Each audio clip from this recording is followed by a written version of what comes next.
Aos irmãos da classe, graça e paz. Espero que todos estejam bem, de saúde, estejam sendo sustentados pelo Senhor em cada momento de suas vidas. Não só os irmãos, seus familiares, a nossa igreja, que tem passado por um momento de lutas, mas que sejam alcançados pela graça misericordiosa do Senhor Jesus. Quero colocar também diante do trono de Deus, nesse momento, a vida dos nossos irmãos que estão passando por enfermidade, que sejam cuidados pelo Senhor, que a boa mão do Senhor seja com cada um, e aqueles que estão passando por um momento de luto, sejam, Senhor, consolados por Deus, e que as misericórdias do Senhor continuem nos ajudando a vencer os obstáculos cada dia do nosso viver. A nossa lição da EB de hoje é a 7ª lição, e ela vem falando sobre Deus que é Salvador. Deus que nos salvou, o Deus que dá a oportunidade a todas as pessoas de serem salvas e de terem a expectativa de uma vida eterna longe das dificuldades que enfrentamos no mundo atual. Baseado em Romanos capítulo 8 e capítulo 9, também em Efésios no capítulo 2, verso 8 e 9, que é o textuário que vem falando para nós que pela graça nós somos salvos não por meio da fé. Isso não vem de vós, é dom de Deus. Não vem das obras para que ninguém se glorie, porque nós somos feitura de Deus. Então nós não somos salvos pelas obras, mas por meio da fé. Isso não vem de nós, é de Deus. É Deus que nos dá a salvação. Nós não temos mérito nenhum. Por quê? Porque Deus é Salvador. E ele traz aqui alguns pontos interessantes com respeito à salvação. Temos aqui, primeiro ponto, as provisões da salvação de Deus.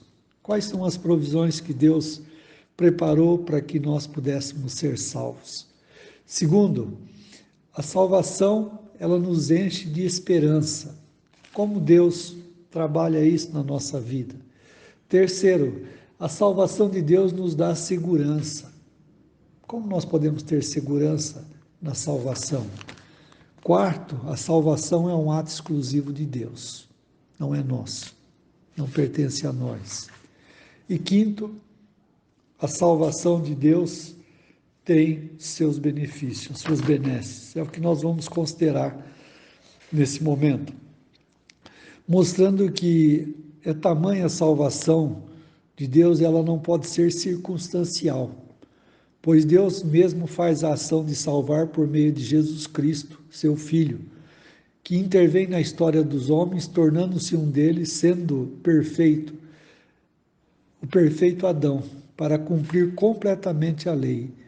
E a salvação de Deus, ela providenciou aqui para nós 7 pontos referenciais que nós não devemos esquecer, fundamentado no capítulo 8 de Romanos, que nós vamos considerar. Primeiro, é um sacrifício perfeito, conforme o verso 3 de Romanos, pelo sacrifício de Jesus Cristo. Segundo, é um ato de justiça pleno, conforme o verso 4 de Romanos, capítulo 8, a justiça foi satisfeita plenamente em Jesus. Terceiro, gera uma nova vida a salvação, verso 5. A ação divina promove um novo estilo de vida marcado por valores e princípios espirituais. Muda o foco e passa então os princípios a serem espirituais. E uma vida carnal, ela não pode discernir as coisas espirituais. Então não há necessidade de uma transformação de mente, conforme o capítulo 12 de Romanos.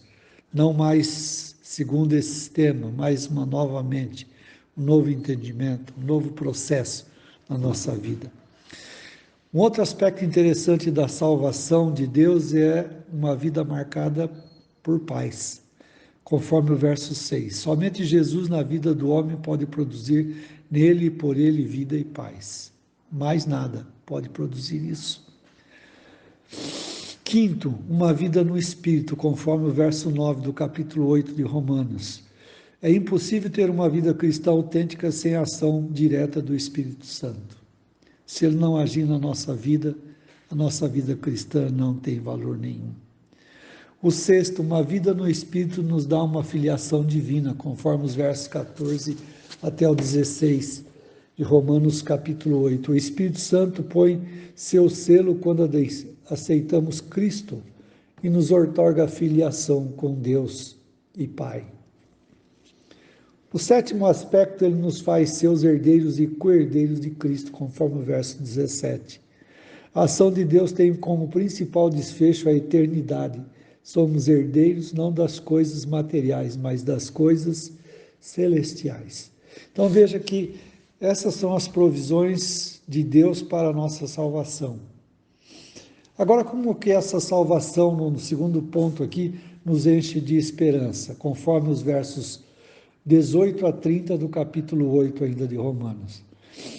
Aqui vem mostrando que a esperança na Bíblia está além de uma mera expectativa, uma corrente teológica marxista, conceitos psicológicos de resiliência ou uma força interior positiva. Quem acredita que a esperança é a última que morre ainda não experimentou a graça que está em Cristo Jesus. A esperança que norteia o coração salvo é a doce convicção de algo real, que ainda não está pleno, por apenas uma questão de tempo. É uma ação de Deus e não de Deus em nós, e não nossa. O apóstolo Paulo afirma que as aflições do tempo presente não são para comparar com a glória do porvir, o verso 18. E ele usa a palavra grega logizomai, que quer dizer entender, concluir, convicção que ainda não se realizou plenamente, por isso aguardamos. Essa é a nossa esperança. Nós aguardamos o tempo em que as coisas de agora ficarão para trás e estaremos numa nova perspectiva eterna. Os versos 14 a 16 do capítulo 8. O sétimo ponto, ele diz que ele nos fez seus herdeiros e co-herdeiros de Cristo, verso 17. A ação de Deus tem como principal desfecho a eternidade. Somos herdeiros não das coisas materiais, mas das coisas celestiais. A nossa vida está no futuro. Aqui nós somos apenas forasteiros, estamos de passagem, porque a nossa verdadeira vida, ela se completa na eternidade. E aí nós vimos então, que Deus nos enche dessa esperança, Paulo declara também que todas as coisas concorrem para o nosso bem, o verso 25 do capítulo 8, ensinando-nos também sobre a esperança, pois até mesmo a tragédia ou as benesses do dia a dia contribuirão para a nossa vida. Isso não tem a ver com a teologia da prosperidade, de bem material, mas com o aperfeiçoamento do caráter de Cristo em nós. Não estamos aqui para nos dar bem no mundo, afinal somos forasteiros. A eternidade está diante de nós. Tudo o que está aqui agora passará e nós teremos um novo tempo, uma nova vida com Cristo Jesus. E essa salvação, depois de ver as provisões feitas por Deus, de nos encher de esperança, ela nos dá segurança.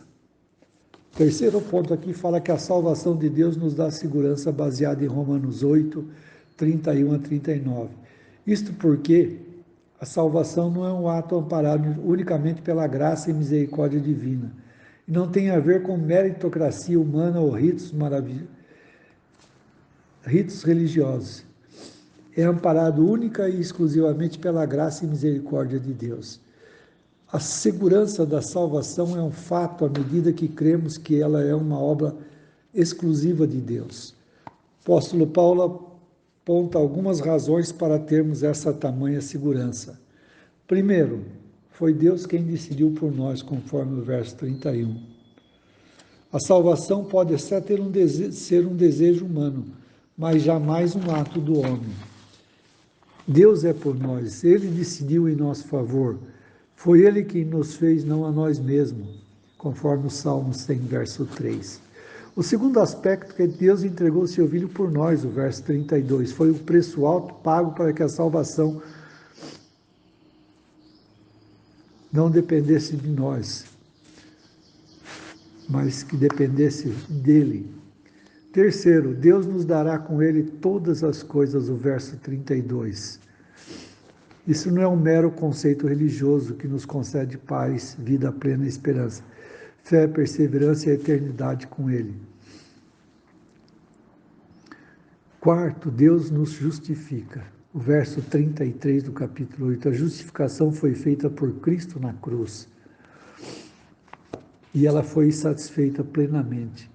O quinto aspecto é que Cristo intercede por nós, o verso 24. Que o Cordeiro de Deus que anulou os perfeitos do pecado em nós é o nosso advogado, que também intercede por nós. Nada nos separa do amor de Deus, o verso 35. Deus nos ama. Não há nada ou alguém que anule seu amor pelos homens perdidos. Das maravilhas é sempre a maior.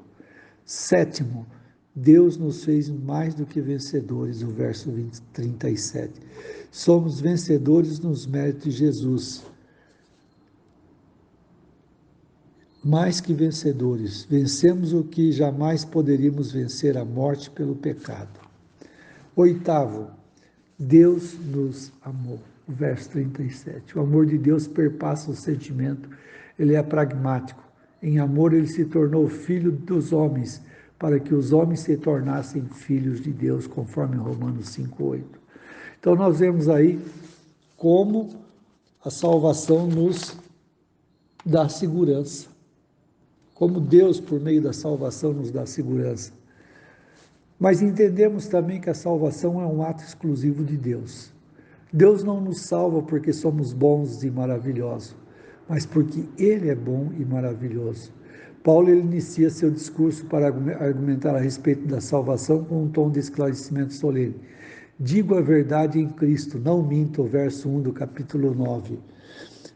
E aí nós passamos a ver, ao considerar alguns pontos importantes relacionados com esse ato exclusivo de Deus, mostrando que nós não temos mérito nenhum.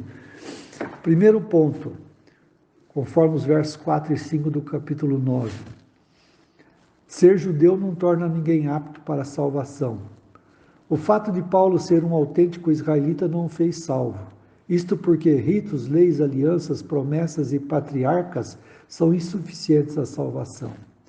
Segundo, a salvação é um ato milagroso de Deus, conforme o verso 9. Terceiro, a salvação é um dom de Deus e as obras dos homens são insuficientes, conforme o verso 11 do capítulo 9.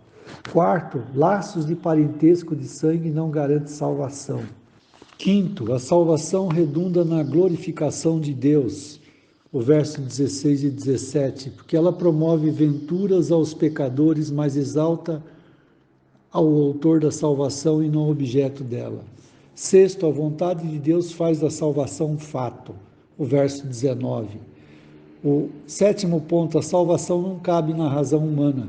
Os desígnios de Deus são inescrutáveis, o verso 20. Oitavo, a salvação nos faz povo amado do Senhor, o verso 26. Nono, a salvação dos pecadores preservou Israel. Deus cumprirá seus planos apesar dos homens, o verso 29. Décimo, a salvação é um ato de justiça pela fé. A salvação é fundamentada na justiça divina e não na dos homens, o verso 30. Então são algumas questões e situações em que Deus age para nos salvar. São atos exclusivos da parte dele, não há mérito nenhum da nossa parte. E aí o quinto ponto e último nessa lição de hoje, ela vem falando sobre a salvação de Deus e suas benesses, conforme Efésios 2, de 1 a 10. Paulo apresenta duas grandes verdades centrais do Evangelho: quão pecadores somos e quão amoroso é Deus. E a união dessas duas verdades produz a salvação pela graça divina. Paulo argumenta: éramos por natureza filhos da ira, o verso 2 e 3. Porém, Deus nos tratou com, primeiro, riqueza da sua misericórdia, conforme o verso 4. Nosso estilo de vida era uma cíntia à santidade de Deus. A sua misericórdia é a verdadeira razão de não sermos consumidos. Segundo, o grande amor de Deus, o verso 4. A ação de Deus benfazeja pelos pecadores é justificada pelo seu grande amor. E a morte de Jesus é a prova desse amor, conforme Romanos 5:8. Terceiro, a vida em Cristo. Jesus é o pão da vida, a água da vida, a ressurreição e vida. Veio para termos vida em abundância, conforme João 10:10. Quarto, nós temos a salvação para lugares celestiais, conforme o verso 6. A salvação pela graça mediante a fé em Cristo nos outorga uma grande dádiva. Não tem a ver com as bênçãos do mundo aqui, mas com lugares celestiais. E o quinto e último aspecto dessa salvação e suas benesses é que o apóstolo elucida para os seus leitores a fonte da salvação, conforme o verso 8. O pronome demonstrativo isto não é referente à fé nem à graça, mas à salvação. As boas obras não salvam, mas são fruto natural de quem já é salvo. Por isso ele diz que pela graça sois salvos, por meio da fé. E isso não vem de vós, é dom de Deus. Não vem das obras para que ninguém se glorie. Então nós temos aí diante de nós um Deus que salva, um Deus que está pronto a nos acolher, apesar de nós, falhos, imperfeitos, pecadores. Mas mediante o sangue de Jesus Cristo derramado na cruz do Carvalho, Ele nos dá a oportunidade da vida eterna. Ele nos dá a oportunidade de sermos salvos. Ele nos dá a oportunidade de termos uma nova vida. E uma nova vida é feita por Ele a provisão da salvação. Nos enche de esperança essa salvação. Nos dá segurança, porque nós sabemos em quem nós confiamos e quem está por trás dessa salvação. E é um ato exclusivo de Deus, nós não temos mérito nenhum, dependemos única e exclusivamente dEle. E Ele tem as suas benesses para a nossa vida. Nada pode nos separar do amor de Deus em Cristo Jesus. Por isso, que cada um de nós possamos estar meditando nesses 3 capítulos da carta do apóstolo Paulo, 2 na carta aos Romanos, capítulo 8 e 9, e parte do capítulo 2 de Efésios, que os irmãos possam ter uma consideração disso, poder avaliar pontos que muitas vezes não é específico aqui, mas que os irmãos possam encontrar ali tesouros para o dia a dia, especialmente nesse tempo que nós vemos de pandemia, nesse tempo de caos, nesse tempo de isolamento, para que as nossas vidas possam ser de acordo com a vontade de Deus, que não estejamos com medo, mas estejamos livres, libertos de toda agonia, sabendo que a nossa vida ela é temporária aqui, mas que a nossa vida real, ela é eterna nos céus. Que o Senhor abençoe a cada um e que Jesus faça a diferença nas nossas vidas em mais essa semana. Deus abençoe. Amém.